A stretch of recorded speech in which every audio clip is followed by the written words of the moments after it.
mbokk yi ànd ak ñun ci télévision Futurs Médias ñi ngi leen di nuyu ñi ngi am mbégte bu yaatu dellu si ak yéen ci seen émission Faram Facce ni ñu koy defee àllarba bu jot ci waxtu bi tey itam ñu am mbégte dellu si ci ak yéen télévision Futurs Médias di ci ànd ak yéen en direct àllarba bu jot ci waxtu bi muy émission boo xam li ko tax a jóg nag mooy Faram Facce tolluwaayu réew mi loolu mooy li yëkkati émission bi nga xam ni dañ leen koy amal tey nag ñu tànn ay borom xam-xam yu ñu jàpp ne seen xam-xam ak seen xalaat dina gindi askan wi ci tolluwaayu réew mi kenn ki maître Moussa Sarr lay wuyoo avocat la à la cour nekk itam kilifa ci ordre bi nga xam ni moo ëmb avocat yi ci biir réew mi ñu am mbégte di ko recevoir tey ci seen émission Faram Facce ak télévision Futurs Médias maître Sarr ñu ngi lay nuyu. maa ngi lay fay Pape Ngagne di nuyu Bamba Diagne di économiste bu mag bu xarañ macha allah bi ñu bokkal plateau bi. di nuyu également téléspectateurs yëpp. jërëjëf maître Moussa Sarr ñu am mbégte itam di ci recevoir ni nga ko waxee Khadim Bamba Diagne moom jàngalekat la ci université xam-xamam màcc ci wàllu koom waaye itam muy gëstu lu am solo ci tolluwaayu réew mi moom itam ñu am mbégte vraiment di ko recevoir tey ñu ngi lay nuyu Khadim Bamba Diagne. maa ngi lay nuyu Papa Ngagne di am mbégte di waxtaan ak doyen boo xam naa ne jeune la mais doyen di maître Moussa Sarr c'est un grand plaisir aussi de participer à l'émission. waaw jërëjëf maître Sarr tey ñun ñëpp ñoo ko dundandoo mu nekk loo xam ni ci wàllu social lu metti la muy grève bi nga xam ne transporteurs yi yëkkati nañu ko tey nekk bis bu njëkk bi ñu bari sax jàppoon nañu ne peut-être kilifa yi dinañ ci artu ba ñu bañ a egg fii impact bi nag yaakaar naa ne gis nañu ko ci tey daanaka sareet yi sax génn nañu di transporter nit ñi jakarta yi tey la seen affaire gën a dox mu nekk loo xam ni lu metti la ci liggéeykat yi ban jàngat nga ci am ak ban gis-gis nga ci am. waaw Pape Ngagne gis-gis biñ ci am rek mooy di ñeewantu askan wi. ci jafe-jafe bi ñu dund parce que dañu nekk ci réew moo xam ne réew mu ndóol la ak loo ci mënti wax nit ñi sonn rax ci dolli capital bi nga xam ne saa bu ñu xëyee nit ñi dañuy jóge ci banlieue bi les profonds banlieues di ñëw Dakar di ut lu ñu am donc ñooñu amuñu benn moyen bu dul jël les transports comme way donc buñ ne tey transport amul te ñooñu war a jóge au fin fond des banlieues pour ñëw daan si seen doole Dakar jaay caaf def jaay fondé jaay cere def mbiru baana pour am lu ñu yóbbu seen kër à titre d'exemple rek nga xam li muy jur ci loraange kon daanaka dafay paralyser économie bi. yemul ci ñooñu rek sax même bari na ci ay fonctionnaires yoo xam ak ñuy liggéey te amuñu oto fonctionnaires yoo xam ni vraiment damay jël rek ñi nga xam ne la ñuy jël. waaw mais damay jël exemple rek ñi nga xam ne ñoo gën a néew doole. d'abord pour wane à quel point impact bi ni mu leen mën a sonalee lool. ensuite aussi ñëpp ñiy liggéey te amuñu moyen am oto. parce que oto aussi quelque part c'est un luxe li ko jënd lu ko réparer carburant bi et cetera. tout à fait donc muy ci ñi néew doole muy ci ñi liggéey dafay am impact économique. ci réew mi surtout dafa nekk un pays boo xam ne l'essentiel de l'activité économique est une activité informelle. te activité informelle boobu mook transport en commun boobu daanaka ñu ànd. donc mu nekk lu ñuy métitlu te lu ñu ci jaaxal aussi dégg guñ ci benn début de solution gis nañ grève am na tey sauf erreur de ma part gisuma benn kilifa ci réew mi bu jóg addu ci ou jéem ci ut saafara lépp a ngi ne tekk tekkaaral. xamuñ lu ko waral peut-être. parce que ñi ko séq dafa bari parce que boo nee transport y a le ministère du transport ñuy délivrer les licences de transport lépp lu jëm ci transport ñoo koy gérer soo jëlee carrosserie policière c'est les policiers intérieurs waaw ak les gendarmes ministère de l'intérieur et de la défense donc mu nekk un problème boo xam ne c'est un problème transversal mooy au moins am na ñett ministères yoo xam ne bokk nañ ci te aujourd'hui amoo premier ministre amoo kenn kuy coordonner l'activité gouvernementale. njiitu réew mi ak son agenda mu ngi tukki fan yi dégg nañ ko mu ngi Rosso je pense la nekkoon. tout à fait démb di inaugurer première pierre pont donc le problème il est là. ku ne da ngay toog di xaar di déglu njiitu réew mi xam nga tey par exemple su noonu am na premier ministre peut-être moom dana jël initiative. mais kon que premier ministre amul njiiti réew mi nekku fi peut-être dafa nekkoon ci ay yitte. donc kenn ñemewul wax dara donc ku ne da ngay toog di xaar donc askan wi di ci tumuraanke li ci am solo daal moo di ne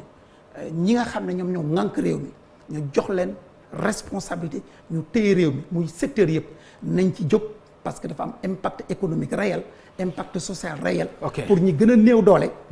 muy en termes d'activité informelle comme les petits salariés yi nga xam ne aussi amuñu moyen pour ñu mën ko saafaral parce que tumaranke bu rëy lay jur. jërëjëf maître Moussa Sarr wax nga plusieurs fois impact économique wax nga impact social day tax ma interpeller Khadim Bamba Diagne ñun ñi nga xam ni suñu xam-xam màccul lool ci wàllu koom ak économie lu ñu gàtt-gàtt xam nañu ne grève bu mel nii dina am ay conséquences économiques ndax ku ne xam na ni wàllu carburant dafa am doole ci réew ak yeneen yoo xam ni mën nañ ko jàpp ak li nga xam ne mooy impact social ni nga xam ne noonu la ko maître Moussa Sarr junjee nan nga ko gisee ak lan la mën a jural réew mi bu gën a yàgg. métti na te li tax mu gën a métti mooy dafa métti ci ñuy grève métti ci état bi métti ci population bi parce que ñuy grève aussi instrument boobu muy seen oto ci la ñuy yoree seen njaboot. parce que taximan bi bu toog dawul rek xam nga am na lu métti luy wàcc ci moom. métti na ci nit ñi nga xamante ni comme lu ko maître waxee dañuy jógee ci banlieue bi di ñëw ñoom ñëpp Dakar. te bu méttee ci ñoom rek dafa am am na liggéey bu ñu fi doon def boo xamante ni duñ ko fi def. mais état bi lu mu ciy perte aussi mooy gën a bëri parce que xam nga li nit ñi xamul mooy essence litre essence boo jël 65% état moo ko moom boo jëndee 10 000 essence 6500 état moo ko moom xaw ma ñaata mooy régler problème mu ñiy grève mais li état perte rek mënoon na koo régler. te dañoo toll ci moment boo xamante ni contexte bu métti la. tey transporteurs yi la bu subaa di nga dégg enseignants yi ginnaaw suba di nga dégg ñeneen parce que saa yu ñu jëmee ci élection mouvement syndicat yëpp tamit dañu commencé indiwaat seen plateforme xam ni foofu rek la homme politique di dégloo syndicats yi tamit dañuy trouver mouvement boo xam ne dañuy trouver yoon boo xamante ni dañu tàppe fi nga xamante ni ça fait mal mais pour la première fois ma gis grève bu transporteurs yi suivre nii parce que loolu tamit dafa am lu muy wane mooy ñoom sonn nañu ay Sénégalais lañ naan mbaam gàtt na waaye ci jur gi la bokk. il faut que ñu xam ni kenn ku ci nekk ci ñun dafa am njaboot bu nekk sa ginnaaw. taximan bu toogee dawul métti ci moom la gën a métti. et je pense que état ni ko maître waxee war na xool nan lay def ba dajale ministères yi ci bokk yëpp ñu xool ni ñu saafara dossier bi nii. et aussi ministère des affaires étrangères parce que ñii am na ñoo xamante ne dañuy jóge Sénégal dem ba Mali.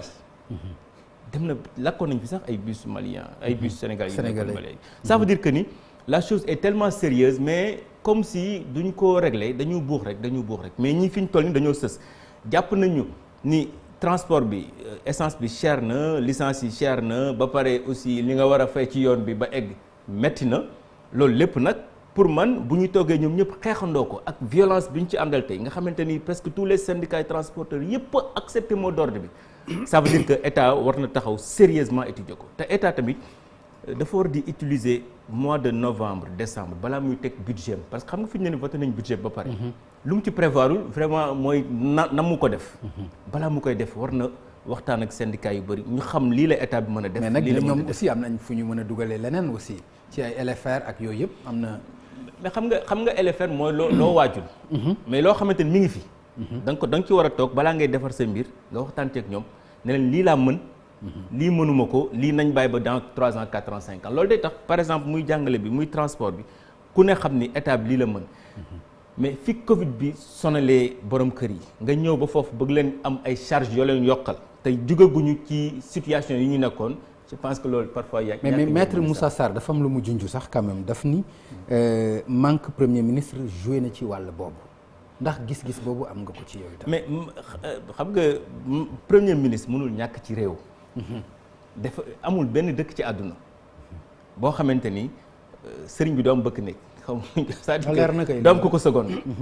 parce que état dafa dis. état te borom Macky Sall président Macky Sall mu jiite réew mi dafa yor njaboot comme ñu na njaboot rek dafa dis nga boole ci njabootee encore 17 millions sénégalais yi. ne nag kenn du la jàppale yaay téye lépp. loolu Abdoulaye Wade bi muy bëri pexe mosu ko def te président yi ko mës a def yëpp delluwaat nañ ci ginnaaw kenn mënul woon comprendre lan la ci président Macky Sall jublu woon delluwaat na ci ginnaaw dafa am yoo xamante ni dañ ko war a dépasser ci Sénégal gis nga constitution du baax ñi koy administrer ñoo doon ay gentleman xam ne même bu xawee faible sax da nga ko yow da ngay mel ni kii faible yow yaa joxe doxin boo xamante ni da nga koy dëgëral premier ministre boo ko ñàkk bu ñu ko amoon tey yaa ngi dégg ci ba ñu déposé dossier politiciens yi yaa ngi gis ministère de la justice waa cour d'appel prononcé wu ci dossier bi. préfet yi ne ñoom ministère de